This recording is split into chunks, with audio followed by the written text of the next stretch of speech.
Alors, je continue et cette fois-ci, je vais aborder quelques équivalents usuels. Alors, pour les trouver, il y a une règle toute simple que je donne ici. C'est que si vous avez une fonction dérivable en a, alors cette fois-ci, par contre, le a, c'est un nombre réel. Ça ne peut pas être moins l'infini, ça ne peut pas être plus l'infini. C'est un nombre réel donné, 0, 1, 2, 3, on va voir au niveau des exemples. Et donc, il faut que la fonction soit dérivable en a, et il faut que le nombre dérivé en a soit non nul. Donc, f' de a est différent de 0. Et bien, tout simplement, dans ce cas, vous aurez f de x moins f de a sera équivalent en a à f' de a fois x moins a. Ben, c'est tout simple puisque quand vous faites ça sur ça, comme x moins a est différent de 0, f' de a est différent de 0, vous pouvez faire le quotient. Et quand vous calculez la limite du quotient, vous allez trouver évidemment 1, puisque f de x moins f de a sur x moins a tend vers f' de a. Et quand vous divisez par f' de a, ça va vous donner une limite qui vaut 1. Donc voilà, ça montre, ça vous permet de trouver pas mal d'équivalents. Alors, je vous donne des exemples d'équivalents qu'on peut donner avec ça. Donc, exemple, vous avez par exemple e de x moins 1 équivalent au voisinage de 0 à x. Puisque là, vous voyez, la fonction exponentielle va être dérivable en 0 avec la dérivée de exponentielle, c'est exponentielle. Donc, ça fait exponentielle de 0, ça fait 1. Donc, il est non nul. Et donc, exponentielle de 1 moins exponentielle de 0 sera équivalent à 1 fois x moins 0. Donc, c'est équivalent à x. Ensuite, alors bien sûr, l'équivalent classique que vous connaissez, sinus x est équivalent en 0 à x. Voilà. Ensuite, qu'est-ce que vous avez? Vous avez par exemple 1 plus x à la puissance alpha, donc alpha appartenant à 0 plus l'infini. Donc 1 plus x à la puissance alpha est égal à alpha, enfin moins 1 est équivalent à alpha x. Voilà, en 0. Et puis je vais donner un autre. Alors bien sûr, il y a le classique ln de 1 plus x est équivalent en 0 à x. Et puis ln de x est équivalent en 1 à x moins 1. Donc je vous laisse vérifier tous ces équivalents à l'aide de cette règle. À chaque fois, vous cherchez la dérivabilité en 0, et puis vous trouvez la dérivée en 0. Donc il faut que ça soit un résultat qui est différent de 0. Et puis après, vous constituez ça et vous avez votre équivalent. Et même chose ici pour ln au voisinage de 1. Alors, qu'est-ce que je voulais dire après? Donc ça, c'est pour les équivalents classiques.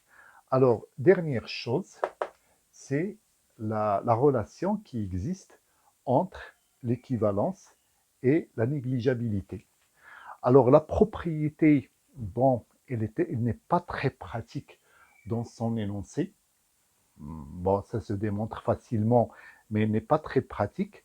Je vais quand même vous la présenter et vous présenter surtout comment on l'utilise dans la pratique. Alors, qu'est-ce qu'il dit la propriété?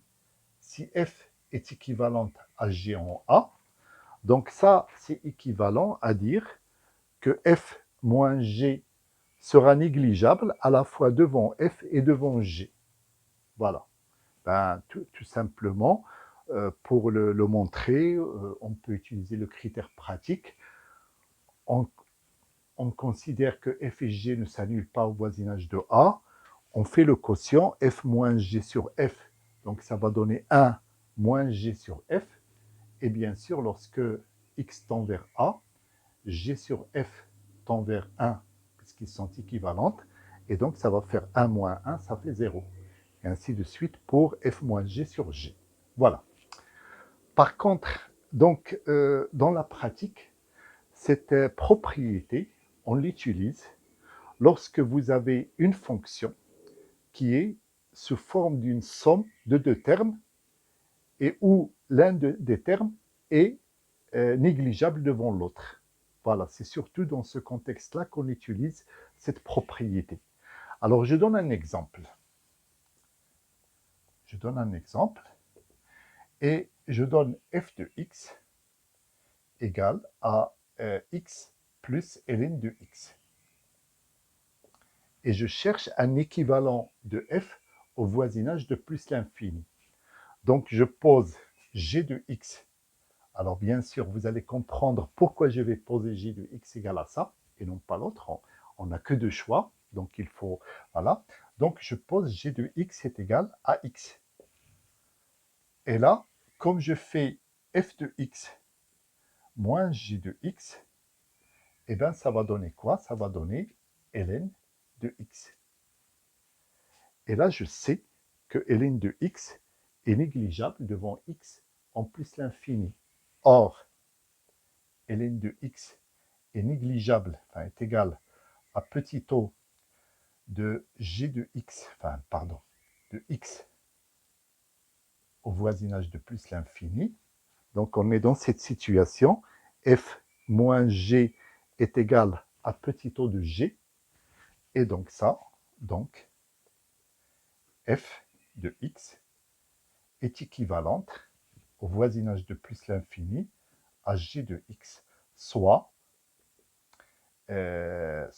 x plus ln de x équivalent au voisinage de plus l'infini à x. Donc, alors bien sûr, vous allez me dire pourquoi on a choisi g de x égale x et non pas ln de x. Eh bien, c'est pour une raison simple, et je pense que vous la voyez déjà. Tout simplement, dans cette somme, on a dit qu'il y a une fonction qui est négligeable devant l'autre. Et donc ici, c'est, en l'occurrence, c'est ln de x. Donc g de x, on prend celle qui est prépondérante, c'est-à-dire celle qui est, voilà, c'est-à-dire on prend l'autre, celle qui est prépondérante, puisque x est prépondérant devant ln de x. Et du coup, voilà, c'est-à-dire c'est une règle que vous pouvez utiliser quand vous avez une fonction qui est sous forme d'une somme. Et bien tout simplement, si dans cette somme, il y a un terme qui est négligeable devant l'autre, alors toute la fonction va être équivalente au terme, au terme qui est prépondérant. C'est-à-dire celui-là, effectivement, on peut le négliger devant celui-là. Voilà. Alors c'est une bonne transition pour faire la mise en garde habituelle que j'ai faite aussi pour la négligeabilité, puisque là je parle d'une fonction qui se présente sous forme d'une somme.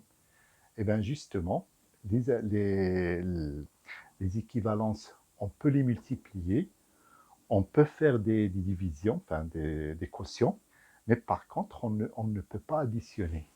Donc attention.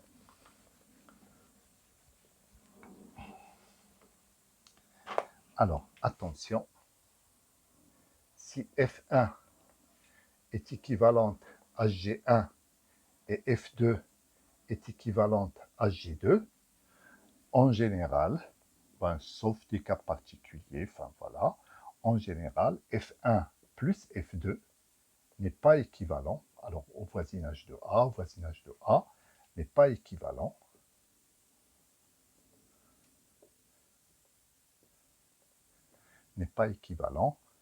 à G1 plus G2 en A. Et puis, de la même manière,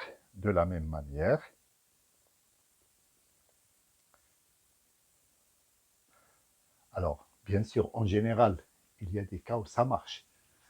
H rang F1 n'est pas, enfin, de la même manière, en général, n'est pas équivalent à H en G1. Voilà, c'est-à-dire je ne peux pas appliquer un équivalent, enfin aux deux membres d'un équivalent, aux deux fonctions d'une relation d'équivalence, je ne peux pas appliquer une fonction et dire que l'équivalence est sauvegardée, l'équivalence est maintenue. Ça ne marche pas. Bon, il nous faut des contre-exemples.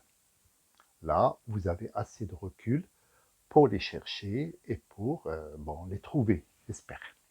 Voilà. Alors, pour finir, je vous donne quelques limites à calculer grâce aux équivalences. Et c'est l'application la plus générale pour la recherche d'équivalents. Alors, bien sûr, il y a d'autres applications. Par exemple, on l'a vu, quand on a, par exemple, une suite implicite, eh bien, c'est important de chercher un équivalent de cette suite en utilisant ces règles-là pour comprendre un petit peu son comportement quand n tend vers plus l'infini. Alors là, exemple de calcul de limite que vous allez essayer de faire.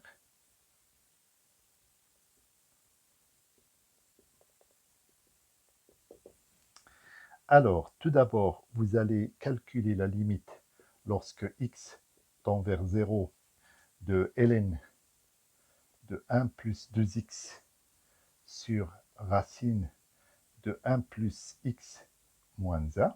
Donc ça, c'est la première limite. Et puis la deuxième, c'est la limite lorsque x tend vers plus l'infini de x fois exponentielle 3 sur x moins 1.